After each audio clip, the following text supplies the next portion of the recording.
Namaste and welcome to this exciting episode of Sathology Debunking Mythology.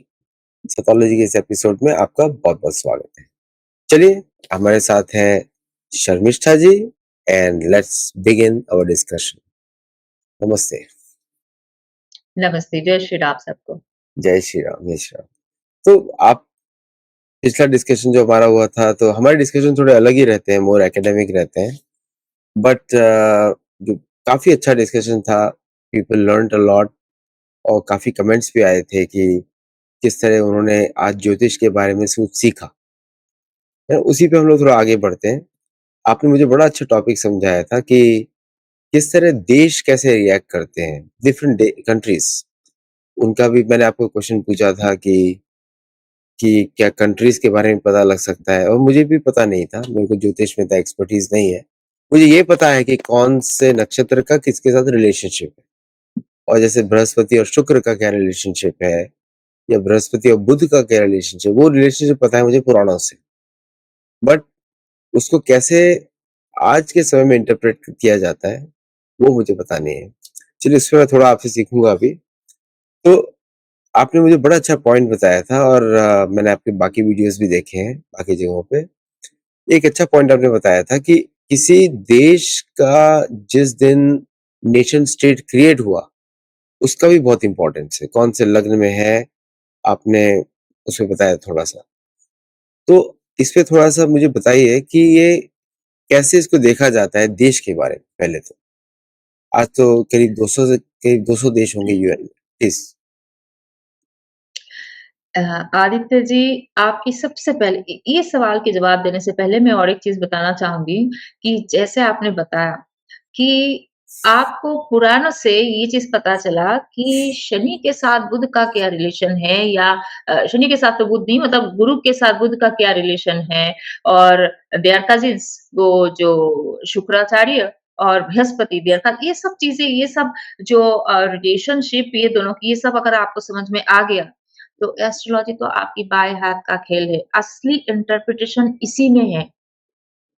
आप यकीन मानिए किसी दिन आपके साथ हम अलग से इस पे बात करेंगे। पूरी में सारे मेरे स्टूडेंट्स को जिनको नक्षत्र सीखना है, जिनको एस्ट्रोलॉजी बहुत बढ़िया प्रेडिक्शन चाहिए, मैं कहती हूँ कुरान पढ़िए, वरना कुछ नहीं आ सकता क्योंकि सारे आप तो किसी ग्रह से फ़ोन लगा के बात नहीं कर सकते हैं ना कि आप कहाँ पैदा हुए थे, उस टाइम में आपके पिताजी ने क्या बोला था, यू हैव नो आइडिया उन्होंने कब क्या किया था। ये सब आपको पुराणों से पता चलता है, उनकी कैरेक्टरिस्टिक्स, किस सिचुएशन में किस देवता ने क्या बोला था, क्या चाहा था, उनकी क्या कोड ऑफ कंडक्ट है, उनकी क्या आउटलुक है। इसको जानने के लिए आपको अलग-अलग कुरान पढ़ना पड़ेगा क्योंकि हर कुरान में 2-2 3-3 4-4 लाइन कुछ-कुछ ग्रह के बारे में दिया हुआ है। एक में सारा नहीं है। ऐसी कोई कुरान नहीं है जहाँ पे खाली आपको बुध देवता के बारे में डेडिकेटेड है ही नहीं। तो आपको बहुत पढ़ाई करना है। यस मैम हम पढ़ाई करने के लिए तैयार है। कौन-सी किताब? नहीं, कुरान जाइए, कुरानों में आपके पास है। कौन-सी कुरान? सब आपको देखना पड़ेगा। तो घुमा-फिरा के आपको जब हमारी टेक्सचुअल क्लासिकल टेक्स्ट की नॉलेज होंगे, ये सब अपने आप आ जाएगा और आप जैसे कहते हैं कि इसकी नॉलेज आपको है मतलब आपके लिए एस्ट्रोलॉजी एकदम ईज़ी है। अब आते हैं हर एक देश की बात।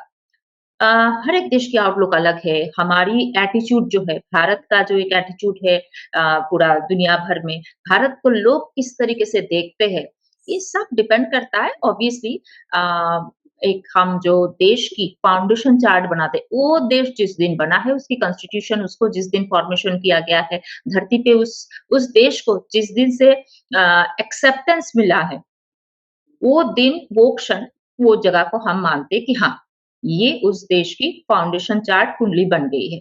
तो उस हिसाब से हर एक देश की है, आप सारे देशों की तो हम कुंडली देखने नहीं जाते, जैसे आपने बोला 200 देश है, जो मेन-मेन देशों के देखते हैं, आजकल कहाँ का हलचल हो रहा है या हलचल हो सकता है, उसके बारे में हम पता करते हैं एस्ट्रोलॉजर। तो हमारी भारत की कुंडली वृषभ लग्न की कुंडली है और वृषभ लग्न तो है हमारे, पर हमारे जो तीसरे घर में कर्क राशि है, उसमें 5 प्लैनेट बैठ गए और चंद्रमा भी अपने राशि कर्क राशि में। तो सुनने के अच्छा लगता है कि चंद्रमा तो अपनी राशि में बैठा हुआ है। ऊपर से पुष्य नक्षत्र, पुष्य इज़ द बेस्ट नक्षत्र अमंग 27 नक्षत्र। 27 नक्षत्र में सबसे सुंदर और सबसे बढ़िया मतलब सबसे अच्छा नक्षत्र उसको इसलिए माना गया है क्योंकि पुष्य आपको तो संस्कृत की नॉलेज है पुष्य जो नारिश करता है पोषण करता है पुष्य, है ना? और पुष्य नक्षत्र की सिंबल क्या है आपको पता है? काव का आडर, जहाँ से हम दूध निकालते हैं। मतलब जो जिस तरीके से मदरली नेचर काव की मतलब गौ माता की दूध जहाँ से आप निकालते हैं काव अडर that that that's the symbol मतलब वो आपको नरिश करता है वो वन टू वन आपके घर वालों की क्या करना है क्या नहीं इसके बारे में इतना नहीं सोचता है वो देश की जाति की समाज की सेवा करना चाहता है very very much on the giving and मतलब लोगों के लिए कुछ करना है समाज के लिए, लोगों के लिए सेल्फलेसली कुछ करना, इसीलिए पुष्या को बहुत बढ़िया माना गया है। और जो बृहस्पति, देवगुरु बृहस्पति, तो बृहस्पति इसी नक्षत्र में उच्च का होते हैं, जबकि है वो शनि का नक्षत्र। अच्छा जो भी उस पे उतना नहीं जाते, तो पुष्या जिसका सिंबल है काउस अडर, जिसका नाम है पुष्या, जिसका मतलब होता है nourishing, very much motherly nature, very much on the giving and selflessly सेवा करना, सब देखना, गुरु जैसा ज्ञानी, गुरु का ज्ञान जब ज्ञान तो आप जब सबके लिए बाँटते हो सेल्फलेसली तभी बढ़ता है, तो पुष्य नक्षत्र में आके जो है गुरु उच्च का हो जाता है क्योंकि गुरु का जो भी ज्ञान है जो भी फिलॉसफी वो सब पुष्य में सर्वोच्च है। उसी पुष्य में अ, हमारे भारत का चंद्रमा है। चंद्रमा हमारी एक साइकोलॉजिकल मेंटल आउटलुक को सेट करता है। तो इससे समझ में आता है कि हम बहुत ही सॉफ्ट, सोबर जैसे भारत का लोग देखते हैं, बहुत ज़्यादा ही हम एक्स्ट्रा पोलाइट है, हम बहुत ज़्यादा ऑफेंसिव कभी नहीं थे। हम तो हमेशा ही डिफेंसिव थे। हमें जब तक कोई कुछ नहीं कहता, हम सज्जन बन के रहते हैं। हम बहुत ज़्यादा सज्जन हैं इंडियंस, है ना? भारत को लोग ऐसे ही देखते हैं और भारत बहुत ज़्यादा पैसे ओरिएंटेड पहले नहीं था क्योंकि पुष्य नक्षत्र जो है सेवा करना जानता है, उतना पैसे-पैसे नहीं, पैसे की उतनी समझदारी नहीं है, पैसे-वैसे इतना नहीं करता है और पुष्य नक्षत्र ऑब्वियसली डिफेंसिव है। वो बड़ों को अरे गुरु जहाँ पे उच्च का होता है, देव गुरु तो सम्मान करना, बड़ों का सम्मान करना, कोड ऑफ कंडक्ट ये सब वो जानता है। उसी जगह पे हमसे 1 दिन पहले जो आज़ाद हुआ, जो देश हमसे 1 दिन पहले हमारी टुकड़ा से काट के बना मतलब मैं पाकिस्तान आर्टिफिशियल है, वो देश ही आर्टिफिशियल है। यस, तो वो जो हमारा ही टुकड़ा अलग होके एक बन गया और कहा कि हाँ भाई, हम एक अलग देश है, जो भी है नेहरू ने तो ये कर दिया है। तो हमसे 1 दिन पहले जो देश बना है जिसका नाम पाकिस्तान है, तो सारे ग्रह नक्षत्र बड़े-बड़े तो सेम ही है। सिर्फ चंद्रमा, चंद्रमा सबसे फास्ट मूविंग है। हर 2 ढाई दिन में वो नए राशि में चले जाते हैं क्योंकि डेली वो 13-14 डिग्री के आसपास डेली मोशन होता है। तो 30 डिग्री एक राशि चेंज करने में उनको ज़्यादा दिन नहीं लगता है। तो हर डेढ़ दिन 2 ढाई दिन में वो नेक्स्ट राशि में चले जाते हैं। तो 1 दिन पहले यही चंद्रमा देखिए सब ग्रह तारा नक्षत्र सेम है। इनफैक्ट उनके लग्न हमारे लग्न सेम है। सिर्फ एक चंद्रमा 1 दिन पहले की जो राशि है वहाँ चला गया। उसका नाम है जेमिनी मतलब उसका नाम है मिथुन राशि और हमारा कर्क में पुष्य नक्षत्र है तो उनका आर्द्रा नक्षत्र में है और पिछले सेशन में आपके साथ में आर्द्रा नक्षत्र के बारे में बात कर रही थी कि आर्द्रा कैसे काम करता है। आर्द्रा आर्द्रा का देवता कौन है? रुद्र। रुद्र, अब रुद्र नाम ही है रुद्र, रुद्र डिस्ट्रक्टिव होता है, रुद्र कौन-सा आपको बहुत प्यार से बात करता है, रुद्र कौन-सा डिप्लोमेसी जानता है, सज्जनता जानता है, रुद्र का काम ही है भाई डिस्ट्रक्शन। रुद्र अवतार हर बार रुद्र अवतार अलग-अलग तरीके से जैसे हनुमान जी भी रुद्र अवतार है। तो वो आए हैं इसीलिए कुछ ना कुछ डिस्ट्रैक्शन करके नई चीज़ों को सेटअप करना है। तो आप समझ सकते हो। तो जब आर्द्रा में उनका चंद्रमा हो जाता है, उससे उनकी आउटलुक चेंज हो गई। Ardra is very very rebellious Ardra chaotic है आर्द्रा आर्द्रा में और एक चीज है कि आर्द्रा बहुत ज्यादा डिसोबीडियंट तो उनके देश के लोग अपनी सरकार के खिलाफ हमेशा ही डिसोबीडियंट है यहाँ बम फोड़ देते हैं उनके देश में उनकी उनकी भी 75 इयर्स हो गया हमारा भी हो गया 76 इयर्स तो उनका कितने सरकार बदले, हमारे कितने सरकार बदले, उनके तो लो मतलब उनके देश के लोग आए दिन सरकार के खिलाफ हो जाते हैं, रास्ते में होते हैं, बम फोड़ते हैं, लोगों को मार देते हैं, अपने ही नेताओं को, मंत्री को, देश के प्रधान को मारने में उनको कोई टाइम नहीं लगता है। देखिए, सिर्फ चंद्रमा यहाँ से वहाँ गया, एक राशि पहले गया, नक्षत्र चेंज हुआ, पुष्या। हम कहते हैं कि पूरा धरती माता ही हमारा क्या है और हम सबको हमारा भाई मानते हैं। हम कहते हैं कि वसुधैव कुटुंबकम। हम सबके लिए वैसा भाव रखते हैं। और वो आर्द्रा वाला पाकिस्तान, उसका तो ऐसा नहीं है। वो हर एक के अपनी माँ के खिलाफ भी खड़ा हो जाएँगे, आपके पापा के खिलाफ भी खड़ा हो जाएँगे, सबके खिलाफ। उनको किसी से कोई रिस्पेक्टफुल बिहेवियर बहुत ज़्यादा नहीं है। तो रुद्र का जो एटीट्यूड है, उनके देश में दिखता है, they are very destructive. Rudra होता है डिस्ट्रैक्शन के लिए। आप बोलोगे तो क्या कितने भी लोग होते हैं आर्द्रा नक्षत्र में, वो सब डिस्ट्रैक्टिव है? नहीं, उसमें भी बहुत सारा कुछ आता है, पर उनमें डिस्ट्रैक्शन होता ही है, रेबेलियस होना, डिस्ट्रैक्शन होना प्लस डिसोबीडिएंट होना। ये तो आर्द्रा नक्षत्र में फूट-फूट के भरा हुआ है। जो हमारी मंगल आर्द्रा नक्षत्र में है, अब मंगल का महादशा शुरू हुआ है, तो अब हम रेबेलियस हो गए हैं। सबसे पहले जो लद्दाख में हुआ, लोग सरकार के खिलाफ बोलने लगे, हमारा सरकार भी आउटस्पोकन हो गया। अब तक हमारा सरकार बहुत ही एक डिफेंसिव हम रहते थे। हम कोई चीज़ इतनी मुँह खोल के बोलते नहीं थे। अब हम हमारी आवाज़ उठाने लगे। हमने कहा पार्लियामेंट में जाके हमें किसी ने फ़ोन नहीं लगाया, कोई ट्रम्प हम का फ़ोन नहीं आया। अब ट्रम्प फ़ोन लगाते तो हम फ़ोन नहीं उठाते हैं। हमने कहा नहीं हमारा मूड नहीं है, हमने सोचा था हम जाएँगे वो कौन-सा समिट हुआ है एशियन समिट में, अब हमारा मूड नहीं हम नहीं जाएँगे। हमें चाहते हो तो हमारे लिए वीडियो कॉल लगाओ, हम उस पे बात करेंगे। See how we started saying no, we learned how to say no, we learned being opposing. ये अपोज़ करना कि भाई मेरे सुख-सुविधा में नहीं आता या जो भी कुछ हो, मेरा मन नहीं है, नहीं करना है। सी कैसे हमारा मंगल है आर्द्रा में, उसी की महादशा शुरू हो गया तो हमारा एटीट्यूड चेंज हो गया है और उनका तो देश का पूरा एक मतलब आपका जन्म नक्षत्र आपके लिए बहुत मैटर करता है क्योंकि चंद्रमा मनस जात, चंद्रमा आपकी मन का कारक है, तो पूरा जो एटीट्यूड आपकी वो सेट करता है। तो देश के लिए देश का एटीट्यूड है, जनता से देश का होता है, देश तो कुछ ऐसा मिट्टी का टुकड़ा नहीं है, जनता से देश बनता है। तो उनके जनता वैसा है, उनका उनका आउटलुक ऐसा है और हमारा आउटलुक है कि नहीं, भारतीय है तो सज्जन है, शांत लोग हैं। कैसे चीज़ें होता है और उसी तरह आप जहाँ बैठे हुए हो, जो एक्स्ट्रावेगेंट दिखाते हैं आपके आप जिस देश में बैठे हुए हो, अमरीका अमेरिका का नक्षत्र है धनिष्ठा। धनिष्ठा नाम से ही समझ में आता है धनवान। अ, बहुत धनशाली तब जाके धनिष्ठा, है ना? जैसे वरिष्ठ, गरिष्ठ, लघिष्ठ सुपरलेटिव डिग्री के लिए वो जो ये वाला क्या बोलते हैं सफिक्स लगता है। आप आपको तो पता होगा, आप संस्कृत काफ़ी अच्छा जानते हैं। मैं आपसे कई बार बात की तो मुझे समझ आया और आप पुराण वगैरह पढ़ते तो एकदम। तो जब धनिष्ठा धनवान सुपरलेटिव डिग्री हो गई है धन का, धनवान का, तो धनिष्ठा नक्षत्र है तो इनको पैसे की समझदारी है। हमारी पुष्या में मैक्सिमम प्लैनेट मतलब हमारी कर्क राशि में मैक्सिमम प्लैनेट है। कर्क राशि तो माँ का साइन होता है, चंद्रमा का राशि है वो, तो और मदरली एटीट्यूड है। हम केयर करते हैं, बोलते हैं पैसे बाद में बेटा, पहले तो इमोशन, रिश्तेदारी ये सब पहले आती है हमारे लिए, है ना? कि सम्मान करो, कोड ऑफ कंडक्ट सीखो, तमीज़ सीखो, बदतमीज़ी नहीं हो, ये सब हमारी आउटलुक है ना? और वहाँ अमेरिका, उसका धनिष्ठा नक्षत्र है। अब जब धनिष्ठा नक्षत्र है मतलब ही देखिए, धनिष्ठा नक्षत्र का जो देवता है, जैसे वहाँ आर्द्रा का देवता कौन है? आर्द्रा का देवता रुद्र है। धनिष्ठा का देवता कौन है?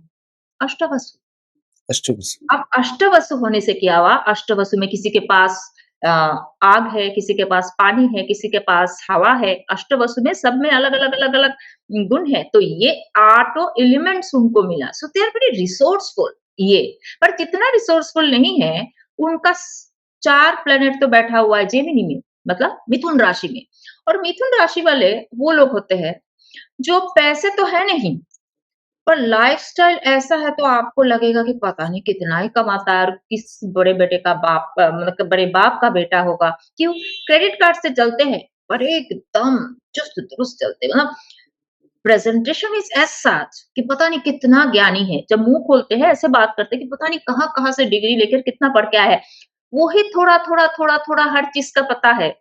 But presentation is as such that is what is Gemini. बातों में बहुत एक्सपर्ट है, प्रेज़ेंटेशन में बहुत एक्सपर्ट है, वेरी आर्टिफिशियल क्योंकि एयर साइन जो है हाँ, आइडिया में बहुत अच्छा है, टेक्नोलॉजी के लिए बहुत अच्छा है, ये सब है अमेरिका के पास। इससे भी बड़ी बात, धनिष्ठा का वो रिसोर्सेस मिले, they are money minded. Gemini जो है ना वो गिव एंड टेक, ट्रेडिंग। आपको ट्रेडिंग करना है, आपको सप्लाई चेन चलाना है या फिर आपको जो भी नेगोशिएशन करना है, इट्स ऑल अबाउट जेमिनी। अगर किसी को नेगोशिएशन में जाना है, अच्छा नेगोशिएटर बनना है, सेल्समैनशिप करना है, तो हम देखते हैं भाई मिथुन राशि में कोई ज़ोर है कि नहीं? मिथुन राशि में ज़ोर नहीं है तो बातों में ही ज़ोर नहीं है। क्योंकि बातों-बातों में दुनिया बेच देना और बातों-बातों में दिखाना कि I am the super power, जितना नहीं है इससे ज़्यादा दिखाना, ये होता है जेमिनी, मिथुन राशि। जब मिथुन राशि में इतने प्लैनेट आ गए, वेरी आउटस्पोकन, एकदम स्मार्ट अपने आप को दिखाना, 1% है तो 10% दिखाना और क्या बताओ, हाँ, टेक्नोलॉजिकली एडवांसमेंट बहुत है उनमें और ये उनकी उनकी कुंडली कहता है। पर देखिए कैसे trading, they are all about trading, कितना दे के कितना मिल रहा है, that is what is America. और जितना नहीं है इससे ज्यादा दिखाना और बहुत बढ़िया बातों-बातों में दुनिया जीत लेना सबसे पहले, ये है आपकी अमेरिका। उनमें ये सब नहीं है। तो this is the way everyone works. वैसे ही रशिया का जो है, रशिया का है श्रवणा नक्षत्र और श्रवणा नक्षत्र का मालिक है अम, वामन देव। वामन अवतार वही है जो बलि महाराज को पाताल लोक लेके चले गए थे और 3 पाद भूमि तो लिया था। बोला था नहीं, नहीं, नहीं, नहीं, मैं और कुछ नहीं चाहता, मुझे सिर्फ भूमि चाहिए। He was very strict to it. Very much he was behind one thing कि नहीं, नहीं, नहीं, नहीं, मुझे इसके बदले में कुछ नहीं चाहिए, ज़्यादा भी नहीं चाहता, सिर्फ 3 ही पाद चाहता। सी वेरी फोकस्ड, जो शुरू किया उसको खत्म करना है, बीच में नहीं छोड़ना है। That's what is Russia's attitude. Russia का कहना भाई मुझे तुमसे कुछ लेना भी नहीं देना, तो मैं अपना ही करूंगा, पर मुझे जो करना है मैं उससे भूमि रिलेटेड। जिसके पास श्रवणा में बहुत सारे नक्षत्र है ना, मतलब प्लेनेट है, वो बहुत ज्यादा क्या बनाता है, घर बार बनाता है, बहुत ज्यादा प्रॉपर्टी बनाता है। प्रॉपर्टी उसको सूट करता है या प्रॉपर्टी उसको ज्यादा बनती है, प्रॉपर्टी से फिर रेंटल इनकम या जो भी कुछ हो, मतलब आम जनता की ये बात बता रही। तो Russia is all about bhumi, bhumi, bhumi and perseverance. भाई जो शुरू करेंगे, इनफैक्ट मैं बहुत सारे लोगों को कहती हूँ कि आपको घर बनाना है या फिर आपको कोई कंस्ट्रक्शन शुरू करना है, तो श्रवणा नक्षत्र में शुरू कीजिए। क्यों? उसमें शुरू करेंगे तो बीच में कुछ रुकावट खास आएगा नहीं, आप खत्म ही कर लोगे। दैट्स हाउ इज श्रवणा नक्षत्र। तो रशिया का श्रवणा नक्षत्र वैसे ही काम करता है, वो हमेशा ही भूमि को लेके उलझे हुए है। अभी भी यूक्रेन के साथ लगे हुए हैं भूमि के साथ। ऑल अबाउट सो इस तरीके से बड़े बड़े इंटरेस्टिंगली ये सारे चीज एक करके काम करता है। वेरी इंटरेस्टिंग टू नो कि किस तरह आपने जिस तरह बताया नक्षत्रों से किस तरह देश बिहेव कर रहे हैं आपस में। और बांग्लादेश के बारे में आप क्या सोचती हैं, बांग्लादेश के बारे में? बांग्लादेश, उनका नक्षत्र बहुत बढ़िया है। कहते हैं पुष्य के बाद अगर सेकंड बेस्ट कुछ नक्षत्र है, वो है अनुराधा, वो भी शनि का नक्षत्र है। मतलब लोग शनि से इतने डरते हैं और शनि के जो 3 नक्षत्र है ना, खासतौर से पहला 2 अमेजिंग है। पुष्य सर्वोत्तम है। उसके बाद अनुराधा, नाम ही अनुराधा, अनुराधा, मिनी राधा आप कह सकते हैं। बहुत डिवोशन है, वेरी फ्रेंडली, साइंटिफिक चीज़ों को डिकोड करना, साइंटिफिक चीज़ों को इन्वेंट करना, डिस्कवर करना ऐसा नहीं है जैसा जितना आर्द्रा-वार्द्रा सब में है। यहाँ है वेरी फ्रेंडली, वेरी फ्रेंडली। वो फ्रेंडशिप में ही अपना ज़िंदगी निकालते हैं। उनको फ्रेंडशिप के बिना बहुत ज़्यादा कुछ चलता नहीं है। अनुराधा नक्षत्र। तो देश, उनका देश बना ही है फ्रेंडशिप से। अगर इंडिया फ्रेंडशिप नहीं दिखाता, बोलता कि ठीक है, हमने इसको बना के दिया, हमने तुम्हें आज़ाद करवा दिया, पाकिस्तानी लोग तुम्हें परेशान कर रहे थे, हमने पाकिस्तान की फ़ौजों से, पाकिस्तान के लोगों से तुम्हें मुक्ति दिलवाया, पर हमने दिलवाया ना, तो इसमें हमारा भी कब्ज़ा है। हमने ऐसा नहीं कहा। प्योर फ्रेंडली, मतलब आप मेरे फ्रेंड हैं, आपने फ़ोन लगाया, देखिए शर्मिष्ठा जी ये थोड़ा-सा हेल्प चाहिए। मैंने कहा हाँ, कर देंगे, कर दिया। मैंने नहीं कहा इसके बदले में मुझे कुछ चाहिए। सो जो हमने बार्टर नहीं किया, वो जो उनको बिना बार्टर का, बिना कुछ लेन-देन का चीज़ें मिला, तो उनमें उस देश की परेशानी ही इस चीज़ का है कि उनकी शनि में कुछ ख़ास दम नहीं, असली परेशानी ये है। शनि के नक्षत्र है और शनि में कोई दम नहीं है। वहाँ वहाँ मेन परेशानी हो गई है।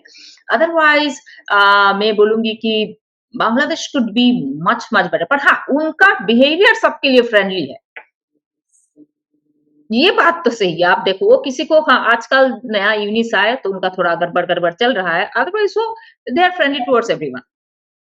वो पाकिस्तान के पास जाके वहाँ पे भी फ्रेंडली होते हैं, वो अमेरिका के पास भी फ्रेंडली और रशिया के पास वो लगभग सबके पास ही थोड़ा फ्रेंडली रहना चाहते हैं।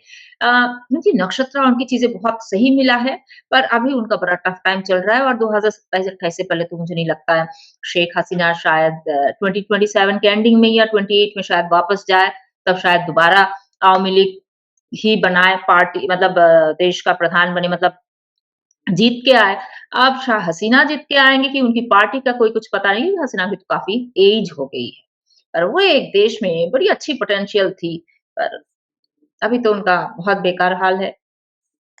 मैं दर्शकों को बोलूँगा कि मैं सिर्फ़ इम्पोर्टेंट कंट्रीज़ सिलेक्ट कर रहा हूँ, जहाँ पे जी। कुछ ना कुछ चल रहा है। बिकॉज़ आई एम नॉट जी। गोइंग टू सिलेक्ट एवरीथिंग क्योंकि 200 देश हैं।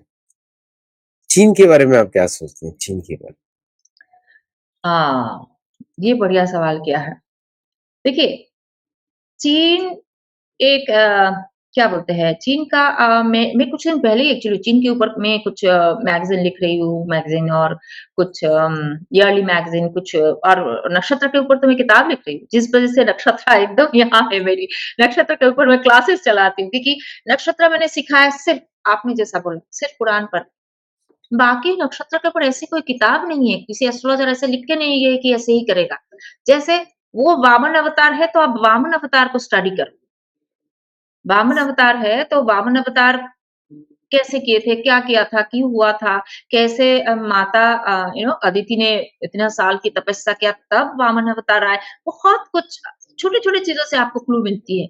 तो सीखा तो मैंने वहाँ से ही है, इसीलिए दिमाग में है और this is the right way to learn और understand Vedic astrology from our classical text. कोई एस्ट्रोलॉजर, कोई दूसरा हाँ, खुद का बाद में आपका क्या बोलते हैं एक रिसर्च वर्क होगा, पर जिनको भी एस्ट्रोलॉजी सीखना है, आई एम श्योर आपके यहाँ पे जितने भी लोग सुन रहे हैं, बहुत सारे लोग बीच-बीच में सोचते हैं, बहुत सारे लोगों को टाइम टू टाइम आती है दिमाग में कि नहीं, नहीं, नहीं, मैं भी ज्योतिष सीख लूँगा।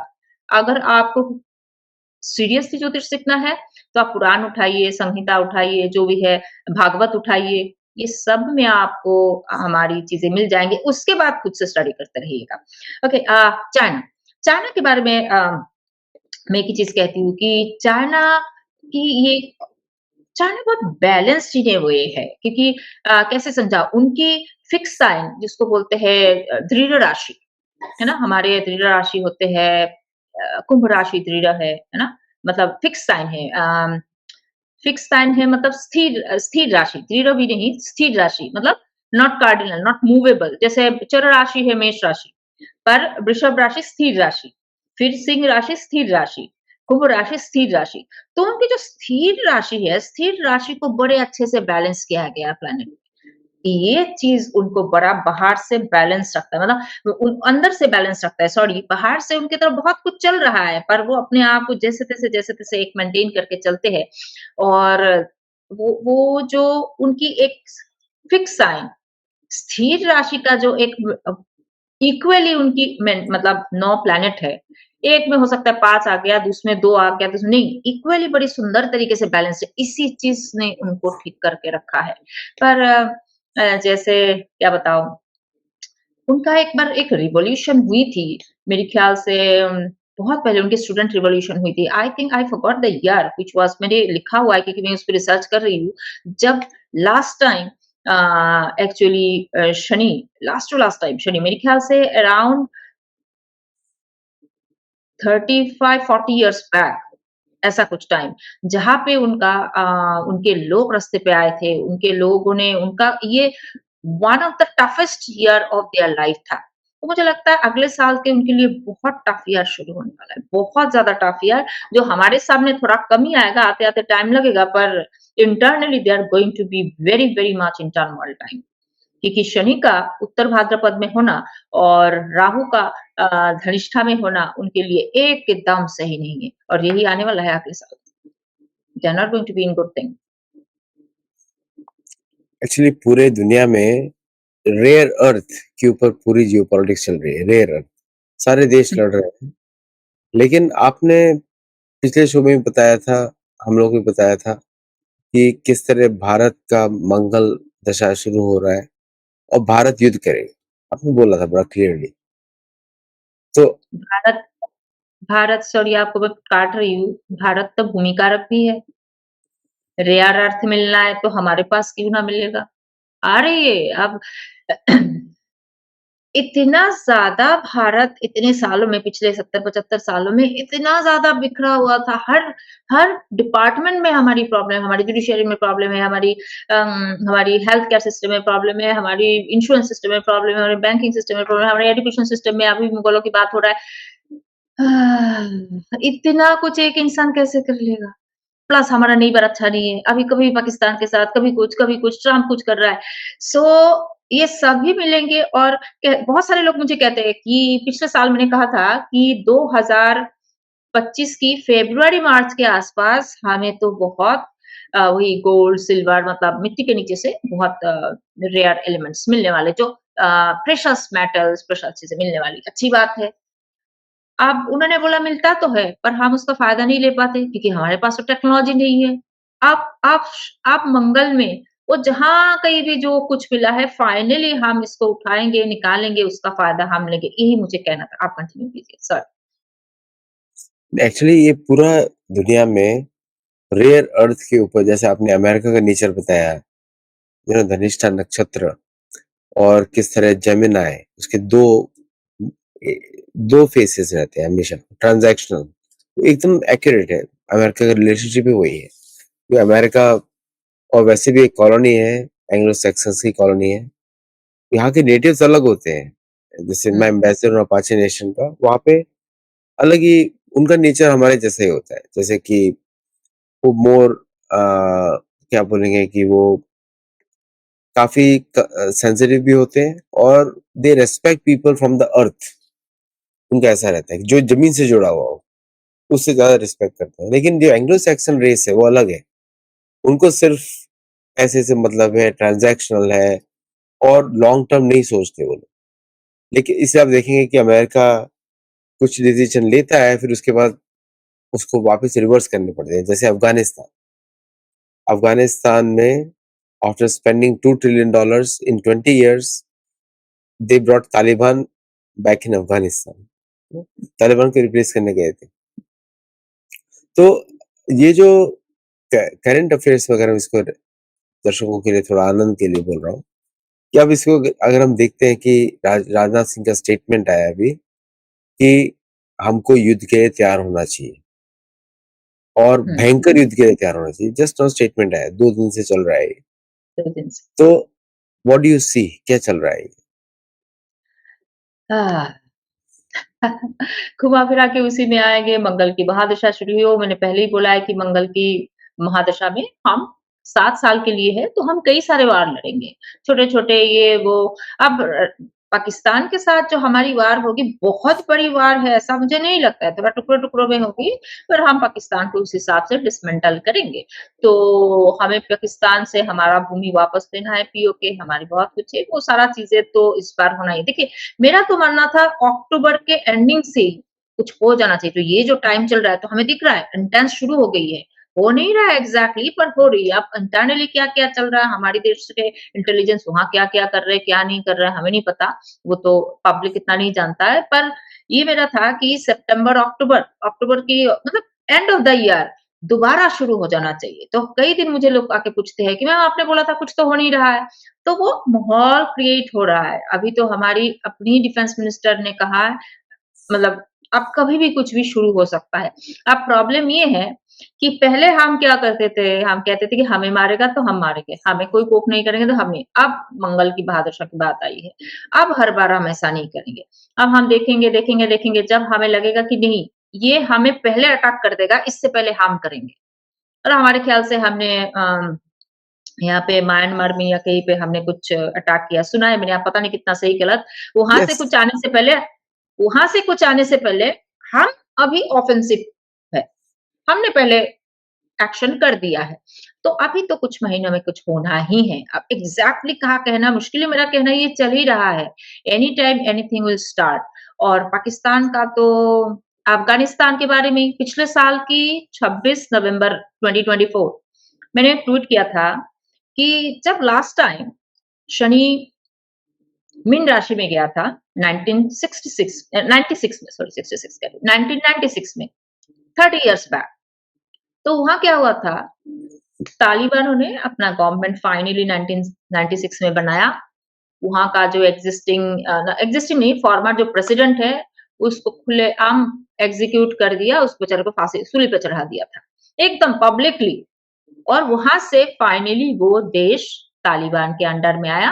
खैर, पर तालिबान ने जैसे-तैसे तो अपने देश को चलाया। उसके बाद से और कुछ नहीं हो सकता है, उनके देश की जो सामाजिक एजुकेशन ये वो परेशानी वाली चली, क्योंकि तालिबान अपना रूल्स एंड रेगुलेशन से चला रहा है, अपना शरिया लो या व्हाटएवर, पर ठीक-ठाक है। मैंने कहा नहीं, जिस तरीके से 1996 में शनि की मीन राशि में आने से वहाँ कुछ हलचल हुआ है, कुछ तो आ रहा है इस बारी। क्या आ रहा था मुझे नहीं पता कि कितना खूबसूरती से अभी अफ़गानिस्तान पाकिस्तान को ट्रैप कर देगा, आई हैड नो क्लू। सच्ची में एस्ट्रोलॉजी ये सब नहीं बता सकता है, नो वे। एस्ट्रोलॉजी में इन सारी चीज़ों की लिमिटेशंस होती है, पर हाँ, मुझे ये ज़रूर दिखा वही कि उसका ग्रह कहाँ है, उसका नक्षत्र कहाँ है, उसका उपपद लग्न से कुछ जा रहा है कि नहीं जा रहा है, ये सारा देख के मुझे समझ आया नहीं ना ये नाइन 2025 में तो पाकिस्तान में फिर से कुछ वोलेटिलिटी आएगी। क्या आएगी? क्या स्टोरी लाइन होगी? I had no clue. तो ये वहाँ शुरू हो गया। अब इतनी जल्दी ये सब ठीक नहीं होने वाला है। नो वे, नो वे। तो हमारी पाकिस्तान के साथ होना ही होना है। इसमें कोई शक नहीं, क्योंकि 20 विदिन 2027 हमारे पास हमारा भूमिखंड वापस आना है। और जब 1971 में पाकिस्तान का केतु का अंतर्दशा चल रहा था, तो पाकिस्तान ने अपना ये वही बांग्लादेश उन्होंने खो दिया, बांग्लादेश नया आया हुआ। तो इस बार जब शुक्र में केतु का अंतर्दशा शुरू होगा 2026 से 2027 वो 1 साल, तब फिर से वो खोएँगे, रिपीटिंग और कुछ नहीं। तो पाकिस्तान इज़ नॉट गोइंग। देखिए, ट्रम्प के साथ सेल्फी लेने से अगर सब कुछ हो जाता है, तो फिर तो मैं क्या बताऊँ? ट्रम्प के साथ सेल्फी लेने से आपका बिज़नेस ठप हो जाता है। वो एक पनौती है दुनिया की। ये बात तो आपने शायद शायद सही कहा। देखिए इतिहास है, उसे जिस देश में गया वो देश बर्बाद हो गया है। अर्जेंटीना बर्बाद, पाकिस्तान अभी दोनों उनके बंदर घूमते रहते हैं पाकिस्तान के उनके साथ में, लेकिन दोनों बंदरों का इतिहास देखिए क्या होने वाला है फ्यूचर। नहीं, तो अभी तो उनका देश का कौन है वो? शहबाज शरीफ ना? उनका मैंने शहबाज इसीलिए शरीफ। बनाया 2 बंदर हैं उनके, 2 बंदर, तो दोनों हाँ, वो तो है बंदरों ही, का पर उनका जो शहबाज शरीफ है, वो तो अब जाने वाले हैं। वो उनके पास अब गिने-चुने टाइम ही है। He is going to go. और फील्ड मार्शल का क्या दिखता है आपको? क्योंकि जिसको ट्रम्प में छुए वो गया है। अच्छा, नहीं वो तो है, पर उनका कुछ कुंडली मुझे दिया है, कुछ पाकिस्तानी लोगों ने मेरे जो सपोर्ट करते हैं, मेरे फॉलो करते हैं, मेरे ट्विटर पे दिया है। अब पता नहीं वो कितना सही गलत, तो मैं उसके बारे में कुछ समझ नहीं पा रही हूँ। मैं उसके ऊपर रिसर्च पे हूँ कि ये सही कुंडली है कि नहीं है जिसके ऊपर मैं बात करूँ। पर पाकिस्तान की कुंडली से देखता है कि देश का प्रधान फिर से दोबारा चेंज होने का टाइम आ गया। उनका केतु का महादशा आया था 7 साल के लिए। 7 साल में उन्होंने 8 या 9 देश का प्रधान चेंज कर लिया था। 7 साल चलती है केतु का दशा। केतु का दशा में 7 साल के अंदर 8 या 9 देश का प्रधान उन्होंने चेंज कर दिया था। कोई कू से मर गया, कोई ऐसे ही हो गया, कुछ ना कुछ मतलब क्या बताओ, एवरेज हर 6 महीने में एक आगे जाना या फिर एवरेज हर साल एक नया आ जाना, इस टाइप का उनका था। तो अब जब केतु का सब पीरियड 1 साल के लिए अंतर्दशा आएगा, तो दोबारा चेंज होना है। इसको देख के बोला, किसी की पर्सनल कुंडली समझना बड़ा मुश्किल होती है। तो ऑथेंटिक है, नहीं ऑथेंटिक है, तो मैं उस पे काम कर रही हूँ। इसी उसके ऊपर भी कुछ टिप्पणी लेके आएँगे ज़रूर, जल्दी। एक्चुअली ट्रम्प की डील्स का कोई भविष्यवाणी हो सकता है ट्रम्प की डील्स का? नहीं, नहीं, ट्रम्प देखिए, मैं शायद पिछली बार भी आपके यहाँ पे आके कहा था कि नवंबर से मतलब ये जो शुरू ही हो गया समझ लो, यहाँ से लेके अगला नवंबर 2025 नवंबर टू 2026 नवंबर, उनके लिए कुछ अच्छा टाइम नहीं है। उनका अच्छा टाइम ऐसे भी नहीं है, पर अब तो और थोड़ा जब गुरु जाएगा 12वीं घर में, गुरु गुरु जो है ना, बहुत ही चीज़ों को मल्टीप्लाई कर देता है। 2 का 4, 4 का 8, 8 का 16 मल्टीप्लाई बढ़ा देता है। तो अति कर लेना अच्छा नहीं होता है।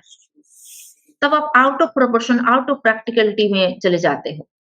और बृहस्पति में ये सबसे खराब चीज़ यही है कि वो बहुत ज़्यादा हद से ज़्यादा चीज़ों को बढ़ा देते हैं। तो गुरु जब उनकी व्यय भाव में मतलब उनके house of loss, house of expenditure house of legal trouble उस पे जाएँगे, तो उसको तो बहुत बड़ा है कि वहाँ पे उनका भृगु-बिंदु, उपपद लगना, ये सर्वथा पदार्थ बहुत कुछ है, जो भी वो तो छोड़ ही दिया। तो मोटा-मोटा शब्द में अगर समझाओ, जब आपकी व्यय की आपका जो एक्सपेंस, आपका आपका जो लॉस, अब एक देश का प्रधान का क्या लॉस हो सकता है? वो थोड़ी जाके कोई बिल पे कर रहा है। तो उनका लॉस ये है, उनकी बात, उनके एक्शन, उनकी चीज़ें, उनकी पॉलिसी, सब चीज़ों का लॉस, वो कुछ ख़ास काम नहीं आएगा। अभी देखिए आज का ही तो है कि ब्राज़ील के ऊपर से उन लोगों का क्या हटा दिया, हटाना पड़ा क्योंकि उनके ही पार्टी के लोगों ने उनके अपोज़ में वोट दिया पार्लियामेंट में। सबने मिलके ये सहमति किया है कि नहीं, ब्राज़ील के ऊपर जो टैरिफ लगाया गया है ट्रम्प का, उसको हटाया जाए। अब उनको अपने ही देशों के ऊपर चलेगा नहीं। शुरू हो गया है, कह सकते हैं कि नेक्स्ट ईयर उनके अपने देश के लोग उनको इतनी परेशान करेंगे, he will get a good slap from his own people and then he will be अच्छा चलो, अगर वहाँ नहीं सुधरे तो क्या, सुधरेंगे नहीं तो सुधारा दिया जाएगा इस बार, कोई चारा नहीं। एक्चुअली ये पूरी दुनिया में जैसे अभी जो ये जितना भी जियोपॉलिटिक्स चलता रहता है, वो बड़ा जी। स्वाभाविक है क्योंकि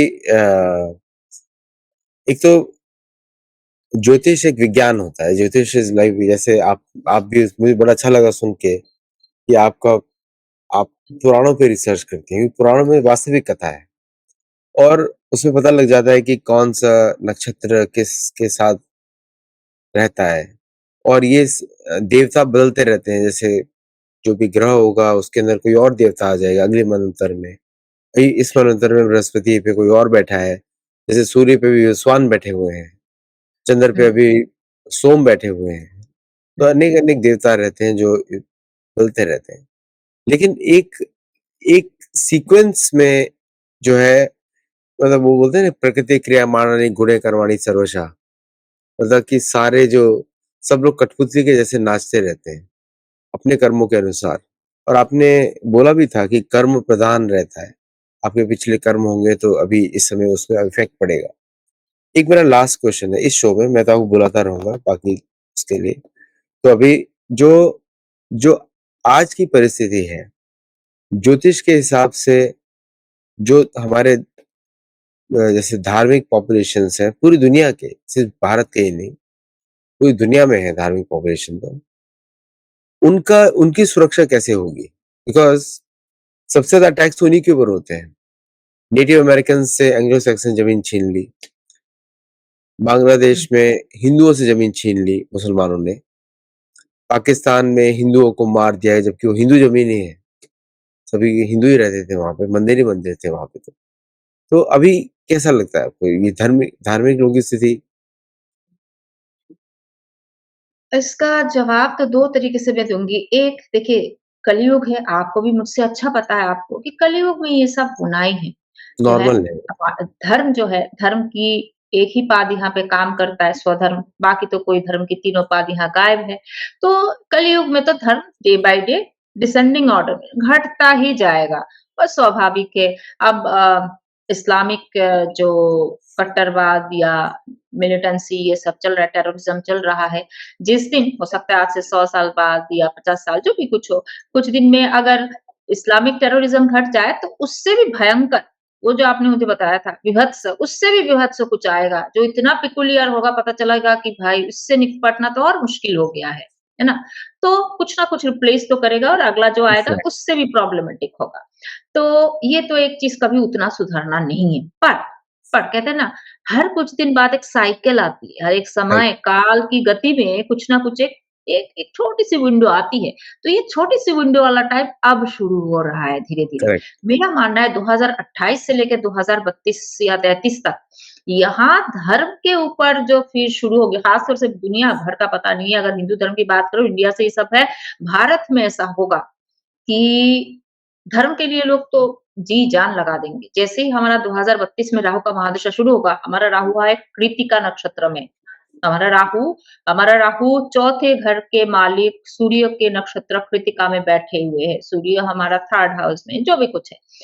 लोग इतना कट्टरवादी होंगे, धर्म के लिए मतलब क्या बताऊँ, मर भी सकते हैं, मार भी सकते हैं, ऐसा होगा। भक्ति भलाई धीरे-धीरे, धीरे-धीरे घटेगा, भक्ति अलग चीज़ है। पर धर्म के लिए खड़े हो जाना, धर्म के लिए कट्टरवाद जो है हार्ड बहुत होंगे। मतलब धर्म के लिए डेडिकेशन अलग दिखेगा। इतने मंदिर, इतना कुछ मतलब क्या बताऊँ, आप बोल रहे हो कि ये जो कर सेवक को मार देते हैं, ये जो साधुओं को कुछ कर देते हैं, तब बात कीजिएगा।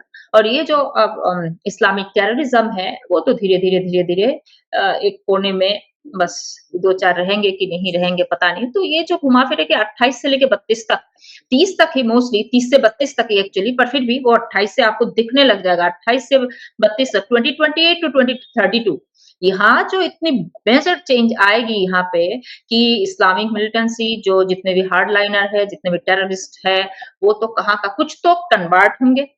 कुछ तो कन्वर्ट होंगे, उपयोग के वाले हो, कहाँ के भी हो, Sindh, Baloch I don't know, कुछ तो कन्वर्ट होंगे, कुछ तो यहाँ-वहाँ छुप जाएँगे और कुछ तो अब पता नहीं, भगवान से प्यारे होंगे। तो इस तरीके से हम 32 तक तो एक एक थोड़ा-सा एक एक रिलीफ वाला चीज़ आएगा कि ये जो अभी इंडिया में ही तो लोग हैं ना, जहाँ पे आप अगर पाकिस्तान में गाज़ा में बॉम्बिंग होती है तो वो लोग यहाँ रोते हैं। तो ये सब लोगों की सफाया होने वाली है। इसी की क्लीनिंग प्रोसेस चल रही है। जब दिवाली में क्लीनिंग होती है ना तो आपको अच्छा नहीं लगता है कि धूल उड़ रहा है, पानी गिर रहा है, पर क्लीनिंग हो जाती है तो सुंदर। तो ये क्लीनिंग प्रोसेस है, तो आगे जाके सनातन धर्म के तो जय-जयकार होंगे। सनातन धर्म के लिए खड़ा होने लायक लोगों की कमी नहीं रहेगी और this is the cleaning process. तो उनकी सुरक्षा हाँ, ये टफ फेज़ है। इसमें बहुत सारे लोग अपना जान गँवाएँगे, बहुत कुछ है, बहुत टफ फेज़ है। सब एक-दूसरे को सपोर्ट करते हुए अभी चलना चाहिए। पर 30-32 के बाद 2032 के बाद मतलब मैं क्या बताऊँ, वहाँ से इंडिया की एक अलग जर्नी शुरू होगी। तो जैसे मैं पहले भी कहती कि we are going to replace China as a manufacturing hub. तो ये तो हमारी होने वाली